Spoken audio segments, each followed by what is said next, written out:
Néhémie, chapitre 2. Au mois de Nisan, la 20e année du roi Artaxercès, comme le vin était devant lui, je pris le vin et je l'offris au roi. Jamais je n'avais paru triste en sa présence. Le roi me dit, « Pourquoi as-tu mauvais visage? Tu n'es pourtant pas malade. Ce ne peut être qu'un chagrin de cœur. »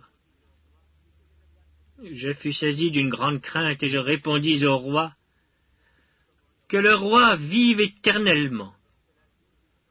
Comment n'aurais-je pas mauvais visage lorsque la ville où sont les sépulcres de mes pères est détruite et que ses portes sont consumées par le feu? » Et le roi me dit, « Que demandes-tu? » Je priai le Dieu des cieux et je répondis au roi, « Si le roi le trouve bon, et si ton serviteur lui est agréable, envoie-moi en Juda, vers la ville des sépulcres de mes pères, pour que je la rebâtisse. » Le roi, auprès duquel la reine était assise, me dit alors, « Combien ton voyage durera-t-il, et quand seras-tu de retour? » Il plut au roi de me laisser partir, et je lui fixai un temps.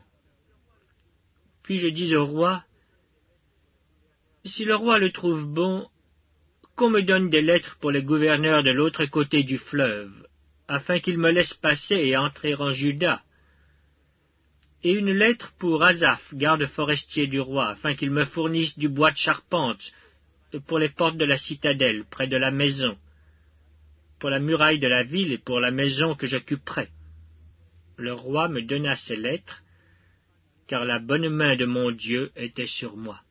Je me rendis auprès des gouverneurs de l'autre côté du fleuve, et je leur remis les lettres du roi, qui m'avaient fait accompagner par des chefs de l'armée et par des cavaliers.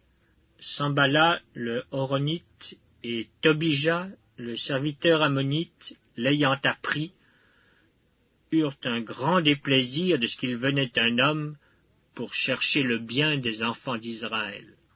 J'arrivai à Jérusalem et j'y passai 3 jours.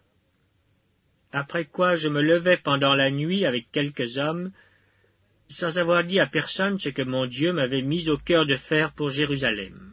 Il n'y avait avec moi d'autres bêtes de somme que ma propre monture.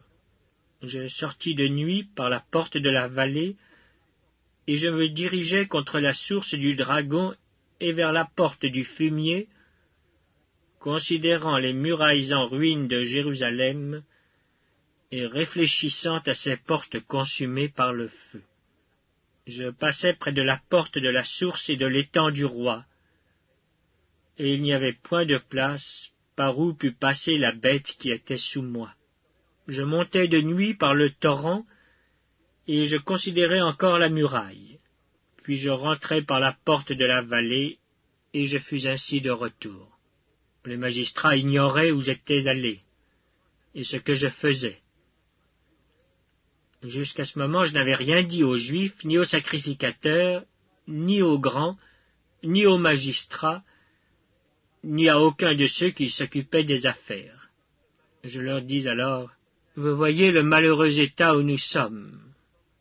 Jérusalem est détruite, et ses portes sont consumées par le feu. Venez, rebâtissons la muraille de Jérusalem, et nous ne serons plus dans l'opprobre. » Et je leur racontai comment la bonne main de mon Dieu avait été sur moi, et quelles paroles le roi m'avait adressées. Ils dirent, « Levons-nous et bâtissons. » Et ils se fortifièrent dans cette bonne résolution. Sambala le Horonite et Tobija le serviteur ammonite et Geshem l'arabe, en ayant été informés, se moquèrent de nous et nous méprisèrent. Ils dirent, « Que faites-vous là? Vous révoltez-vous contre le roi? » Et je leur fis cette réponse, « Le Dieu des cieux nous donnera le succès. Nous, ses serviteurs, nous nous lèverons et nous bâtirons. Mais vous n'avez ni part, ni droit, ni souvenir dans Jérusalem. »